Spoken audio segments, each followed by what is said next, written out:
زید بن ثانہ جو ہے اس موقع پر حضور کے قریب پہنچ جاتے ہیں، چادر کو ہاتھ سے پکڑ لیا، اور چادر کو پکڑنے کا صرف پکڑا ہی نہیں بلکہ پکڑنے کے بعد اس زور سے کھینچا کہ اللہ اکبر، تکلیف بھی محسوس ہوئی، چادر بھی اتر گئی۔ یہ اس طریقے کا ناروا سلوک تھا، یہ اس طریقے کا جاہلانہ سلوک تھا، کوئی کسی کے ساتھ ایسا نہیں کرتا ہے، مگر یہ سلوک زید بن ثانہ نے کیا ہے، اور وہ بھی نبی آخر الزمان صلی اللہ علیہ وسلم کے ساتھ کیا۔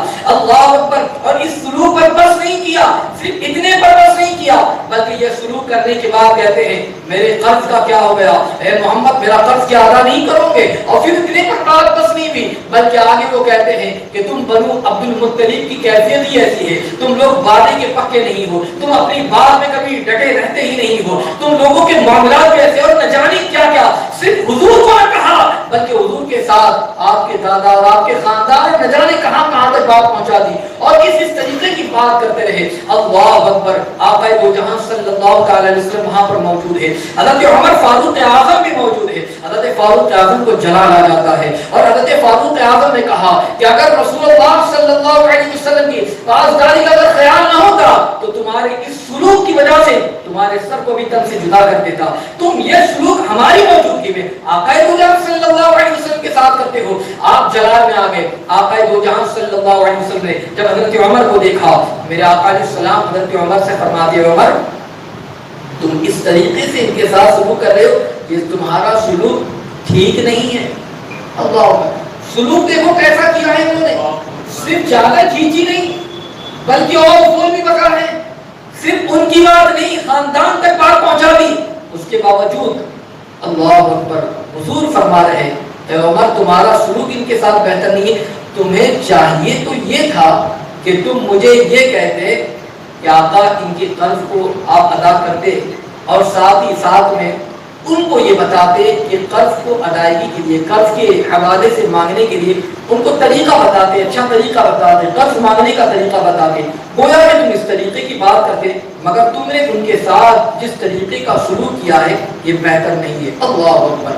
اب حضور علیہ السلام نے فرمایا جاؤ عمر، ابھی بیت المال، ابھی حالانکہ وہ وقت پورا نہیں ہوا تھا، جو میعاد رکھی گئی تھی، جو ٹائم، جو ڈیٹ دی گئی تھی، اب وہ اس وقت تک پہنچی نہیں تھی، وقت سے پہلے انہوں نے ڈیمانڈ کیا اور وقت سے پہلے مانگا۔ اب ظاہر سی بات ہے کہ جو تاریخ متعین کر دی جائے فلاں تاریخ کو آپ کی رقم مل جائے گی یا جو چیزیں مل جائے گی، بات ختم ہو جاتی۔ اب وہ تاریخ سے پہلے کوئی آ جائے اور آنے کے بعد اور فور کہنا شروع کرے تو وہ غلطی اسی کی ہے، مگر آقا دو جہاں صلی اللہ علیہ وسلم سے ایسی باتیں کر رہا ہے، وقت بھی نہیں آیا ہے، پھر بھی حضور فرماتے ہیں جاؤ عمر بیت المال جاؤ، اور جانے کے بعد اسے کھجوریں واپس کر دو، اور اس کے ساتھ ساتھ 20 سال کھجور مزید اسے دے دو، اس لیے کہ تم نے ان کے ساتھ سختی کا رویہ کیا ہے۔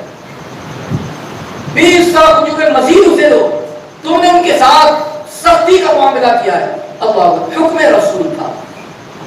گئے بیت المال، زید بن ثانہ کے ساتھ موجود ہے، بیت المال گئے، اور وہاں جانے کے بعد جو ان کو کھجوریں دینی تھی اتنی کھجوریں ان کی ادا کر دی گئی، پھر اس کے بعد 20 سا کھجوریں مزید دی گئی۔ وہ کہتے ہیں کہ یہ 20 سا کھجور ایکسٹرا کیوں دی جا رہی ہے، مزید کیوں جا رہی ہے، اس کی کیا وجہ ہے؟ حضرت عمر نے کہا کہ میرے رسول کا حکم ہے، اس لیے کہ میں نے تم سے تھوڑی سخت لہجے میں بات کر دی، میرے آقا نے فرمایا اس کا بدلہ یہ ہے کہ تم مزید کھجوریں ان کو ادا کرو۔ اللہ اکبر! مگر اس کے بعد حضرت عمر پوچھتے ہیں اے نوجوان بندے تو بتا تو صحیح، تیرا یہ رویہ میرے آقا کے ساتھ درست نہیں تھا، اس لیے کبھی تو وقت آیا نہیں ہے، اور تم نے ایک تو قرض کا مطالبہ کیا، اور مطالبہ کرنے کا جو طریقہ ہونا چاہیے وہ طریقہ بھی تمہارا درست نہیں تھا، اور جس طریقے سے تم حضور کے ساتھ پیش آئے صرف بات اتنے پر بس نہیں ہے، بلکہ اگر تم قرض مانگ لیتے غلط بات ہے، ایک تو تم نے ناروا سلوک کیا، اور پھر اس کے بعد خاندان پر تم بات کرنے لگ گئے، اور نہ جانے تم نے کیسی کیسی باتیں کر دی، یہ تمہارا سلوک بہتر نہیں تھا۔ اللہ اکبر! زید بن ثانہ کہتے ہیں اے عمر بات تمہاری دور سے، اس بات کو بھی مانتا ہوں، مگر میں دراصل یہودیوں کا عالم ہوں، میں نے توریت کو پڑھا ہے، توریت کے اندر نبی آخر الزمان صلی اللہ علیہ وسلم کی بہت ساری خوبیوں کو میں نے پڑھا ہے، ان خوبیوں کو میں نے جان لیا تھا، مگر دو خوبی ایسی تھی، دو صفتیں ایسی تھی جن کے حوالے سے بہت دنوں سے انتظار کر رہا تھا کہ میں ان کے حوالے سے جانوں یہ دونوں صفتیں ان کے اندر موجود ہے یا نہیں ہے. میں نے جو سلوک کیا ہے قصدن کیا ہے. اور وہ دونوں صفتیں کیا تھی؟ یہ دونوں صفتیں یہ تھی کہ نبی آخر الزمان کی ایک علامت یہ بھی ہے کہ ان کا تحمل ان کے غصے پر غالب رہے گا. یعنی کوئی غصہ دلانے کی کتنی بھی کوشش کرے مگر وہ ان کا تحمل جو ہے وہ غالب رہے گا. اور دوسری صفت ان کی یہ ہے کہ اگر کوئی ان کے ساتھ جاہلانہ سلوک بھی کرے اور اس کے ساتھ بھی اگر پیش آئے تو وہ ان کا علم اور بڑھتا جائے گا. ان کے ساتھ ویسا وہ سلوک نہیں کرتے بلکہ ان کے ساتھ تو بھلائی کا معاملہ کرتے. یہ دونوں صفتوں کے حوالے سے مجھے جاننا تھا. بس میں نے جو کچھ بھی کیا صرف اور صرف اسی لیے کیا کہ مجھے پرکھنا تھا, مجھے جاننا تھا, مجھے تحقیق کرنی تھی. اور اس بات کو جان لے عمر, میں نے جو کچھ دیکھا ہے اب میں جان گیا کہ جو صفت ہے, حضرت عمر رضی اللہ عنہ سے کہتے ہیں کہ یہ صفت میں نے ان کے اندر دیکھ لی ہے, یہ واقعی نبی آخر الزمان ہے, یہ اللہ کے حبیب ہے, اس بات کی میں گواہی دیتا ہوں. اور پھر انہوں نے اس موقع پر کلمہ پڑھا اور کلمہ پڑھنے کے بعد حضور کی بارگاہ میں گئے اور اپنا آدھا مال حضور کے نام پر, گویا کہ اسلام کے نام پر قربان کر دیا اور کہا کہ حضور مجھے بھی داخل اسلام فرما دیجیے. گویا کہ انہوں نے آ کر آقا دو جہاں صلی اللہ علیہ وسلم کے دامن سے وابستہ ہو گئے, کلمہ پڑھ کر مسلمان ہو گئے اور صحابیت کے منصب پر فائز ہو گئے. اے میرے آقا علیہ السلام کی پیروی مانو, اس سے پتہ چلتا ہے کہ میرے آقا علیہ السلام کا اخلاق کتنا عظیم تھا, آپ کا کردار کتنا عظیم تھا. وہ لوگ جو کہتے ہیں کہ اسلام تلوار کے زور سے پھیلا ہے, وہ لوگ جو کہتے ہیں وہ غلطی پر ہے, اس لیے کہ اسلام تلوار کے زور سے نہیں, مصطفیٰ جان رحمت صلی اللہ علیہ وسلم کے عظیم اخلاق سے پھیلا ہے. اسی اخلاق کریمانہ کو دیکھ کر زید بن ثعلبہ کہ جو یہودیوں کے بڑے عالم ہیں وہ آ کر مسلمان ہوتے نظر آ رہے ہیں. اسی لیے بریلی کے تاجدار آغا حضرت عظیم البرکت علی رحمت اللہ اس بات کو لے کر یوں بیان کرتے ہیں, تیرے خلق کو حق نے عظیم کیا, تیرے خلق کو حق نے عظیم کہا, تیری خلق کو حق نے جمیل کیا, کوئی تجھ سا ہوا ہے نہ ہوگا شہا, تیرے خالق حسن و ادا کی قسم. ایسے میرے آقا کی اخلاق, ایسے میرے آقا کا کردار ہے کہ نہ آپ کے جیسا اخلاق اور کردار والا کوئی آیا ہے نہ کوئی آئے گا. ایسے حسین اور جمیل میرے آقا ہے کہ نہ آپ کی طرح کوئی آیا ہے نہ کوئی آ سکتا ہے. یہ میرے آقا علیہ الصلوۃ والتسلیم کی شان اور آپ کا مقام اور مرتبہ ہے. اور آپ نے اپنی امت کو, آپ نے اپنے ماننے والوں کو, چاہنے والوں کو بھی یہی درس دیا ہے. اے میرے آقا علیہ السلام کی پیروی والوں, اس لیے ہم جس رسول کو مانتے ہیں, جن کا کلمہ پڑھتے ہیں, ہمارے لازم ہے کہ ان کی اتباع کریں, ان کی پیروی کریں, ان کے بتائے ہوئے طریقے پر عمل کریں, اپنے اخلاق کو سنواریں. آج ہماری کیفیت کیا ہے, آج ہمارے حالات کیا ہے؟ آج ہماری کیفیت تو یہ ہے کہ اگر ہم سے کوئی بات, ایک بات بھی اگر ہم نے قرض لے لیا اور پھر اس کے بعد دینے کی نوبت آئے گی تو ہم ٹال مٹول کریں گے. کوئی آیا ملنے کے لیے, آؤ نہیں ہے, کل نہیں, گویا کہ ایسا محسوس ہوگا کہ گویا کہ ہم دیکھ کر ان پر احسان کر رہے ہیں. ایک تو کسی نے قرض دیا اور پھر دینے کے بعد ہمارا سلوک ایسا. اور اگر کوئی ہمارے ساتھ بدسلوکی کرے تو اگر کوئی ایک گالی دے, چار گالیاں ہم دیتے نظر آئیں گے. کوئی اگر ہمیں گالی دینے کی کیا بات, اگر کوئی خاندان پر آ جائے تو اللہ اکبر, پھر تو بات کچھ اور ہی ہو جائیں گی. یہ کیفیت ہماری ہے. مگر یہاں حضور علیہ الصلوۃ والسلام کیسا ناروا سلوک کیا گیا, اس کے باوجود آقا دو جہاں صلی اللہ علیہ وسلم کا عالم یہ ہے کہ حضور نہ صرف یہ کہ معاف فرما رہے ہیں بلکہ مزید کرم یہ ہے کہ جو کچھ قرض لیا گیا تھا اتنا ہی نہیں بلکہ اس سے بڑھ کر مزید کیا گیا اور کہا کہ یہ تمہارا سلوک جو تھا حضور علیہ الصلوۃ والتسلیم کا ہے, اس طریقے سے ناروا سلوک کرنے کے باوجود آقا نے معاف کر دیا, بلکہ حضرت عمر سے فرمایا اسے اور زیادہ دے دو. اے میرے آقا علیہ السلام کے پیروی والوں, اس لیے ضرورت اس بات کی ہے ہم بھی اپنے اخلاق کو سنواریں, ہم بھی اپنے کردار کو سنواریں, اچھے اخلاق اور اچھے کردار کو پیدا کریں. کسی نے آقا دو جہاں صلی اللہ علیہ وسلم سے اخلاق کے حوالے سے پوچھا, حضور اخلاق کیسے ہونے چاہیے, اخلاق کی تعلیم آپ عطا فرمائیے. میرے آقا علیہ السلام نے جو تعلیم عطا فرمائی ہے میں پیغام دے کر اپنی گفتگو ختم کروں گا. اور ہم اپنے آپ کو سنوارنے کی کوشش کریں, اپنے اخلاق اور کردار کو سدھارنے کی کوشش کریں. حضور کی بارگاہ میں جب اخلاق اور کردار کے حوالے سے پوچھا گیا تو آقا علیہ السلام نے اس آیت کریمہ کی تلاوت فرمائی. جب اخلاق کے بارے میں پوچھا گیا کیسے اخلاق ہو تو آقا دو جہاں صلی اللہ علیہ وسلم نے اس آیت کریمہ کی تلاوت فرمائی, خذ العفو وأمر بالعرف وأعرض عن الجاہلین. تین چیزوں کے حوالے سے فرمایا. جب اخلاق, جو ہمارے اخلاق کیسے ہو اور اخلاق کیسے ہونی چاہیے, آقا ذرا اس کے حوالے سے تعلیم عطا فرمائے. حضور علیہ السلام نے کہ آیت کریمہ تلاوت فرمائی کہ معافی کو اختیار کرو، کوئی تمہارے ساتھ کیسا ہی معاملہ کیوں نہ کرے، تمہارا اخلاق ایسا ہو کہ تم اسے معاف کر دو، یہ اخلاق ہے۔ اگر کوئی اچھائی کرتا ہے اس کے ساتھ اچھائی کرنا، یہ اخلاق، یہ تو ایسا اصول ہے جو جس کے ساتھ جیسا کرے گا اس کے ساتھ ویسا کیا جاتا ہے، مگر اخلاق کیسے ہو؟ حضور نے فرمایا خذ العفو، معافی کو اختیار، وامر بالعرف، اور پھر اس کے بعد نیکیوں کا حکم دو۔ اگر دیکھو کہ کوئی شخص برائی کر رہا ہے اسے اچھائی کی تعلیم دے، کوئی برائی کی طرف مائل ہو رہا ہے آپ اسے بھلائی کی طرف لانے کی کوشش کریں۔ کوئی اجتماع میں نہیں آ رہا اپنا ٹائم پاس کر رہا ہے، آپ بتائیں ہفتہ واری اجتماع ہوتا ہے آپ آئیے، یہ بھلائی ہے، یہ اخلاق ہمارا ہونا چاہیے۔ کوئی نماز کا وقت ہے، اذان ہو گئی، نماز پڑھنے نہیں، آپ بلائیں مسجد کی طرف، آؤ میرے بھائی، یہ اخلاق ہمارا ہونا چاہیے۔ کوئی گالیاں دے رہا ہے آپ گالی نہ دو، اس کو کہو بھائی کیوں ایسی بات کر رہے ہو، آپ کی زبان خراب، گالی دینے سے ہمارا کون سا نقصان ہونے والا ہے، آپ اپنا ہی نقصان کر رہے ہیں، کیوں اپنی زبان کو غلط استعمال، آپ اس کو بھلائی کی طرف مائل کریں، اچھائی کی طرف مائل کریں، یہ اخلاق ہونا چاہیے۔ وَأَعْرِضْ عَنِ الْجَاهِلِينَ، اور جاہلوں سے منہ پھیر لے، دیکھیں بات سنتا ہی نہیں، مانتا ہی نہیں، تو ایسا نہیں کہ اس کے ساتھ ویسا ہی سلوک کرو، پھر اپنا منہ پھیر لو، اپنا راستہ اختیار کرو۔